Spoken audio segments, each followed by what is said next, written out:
Ano na kaya nangyari kina Edward at Jessica ngayon? Well guys, alam nyo na.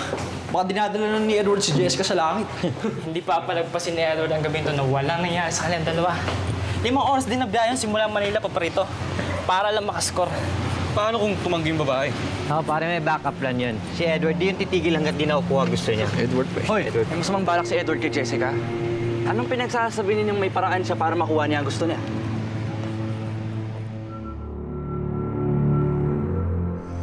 Okay dito. Saan naman kaya nakita ni Angelo tong lugar na to?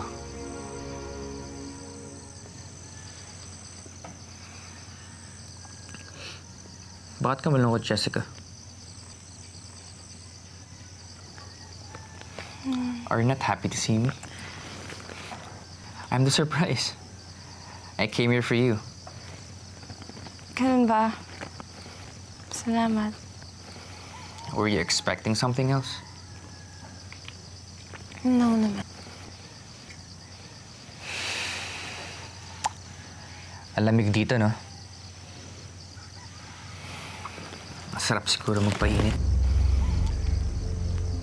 You want to go someplace else? Iuwi mo na lang ako sa hotel. Can I sleep over sa room mo? Ano ba? Hindi pwede. Nakakaya sa mga kasama ko kung nalaman nilang may pinatulog akong lalaking sa kwarto ko. Pa-hard to get ka naman masyado eh.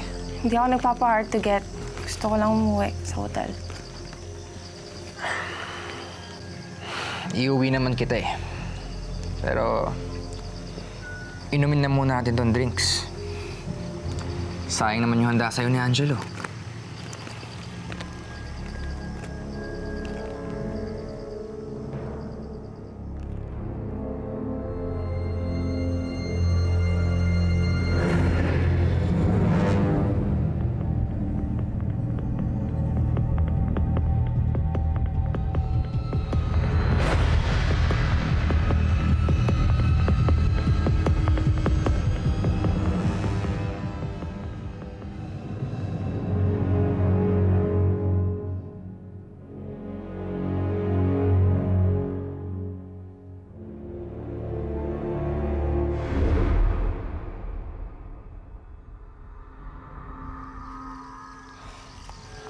Magpahinga ka muna, Jessica.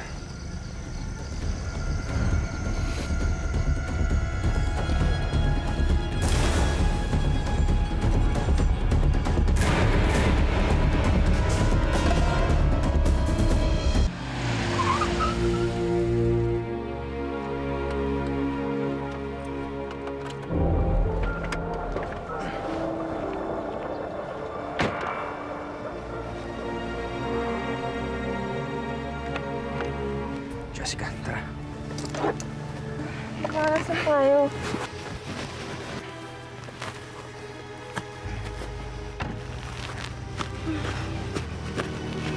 Relax lang.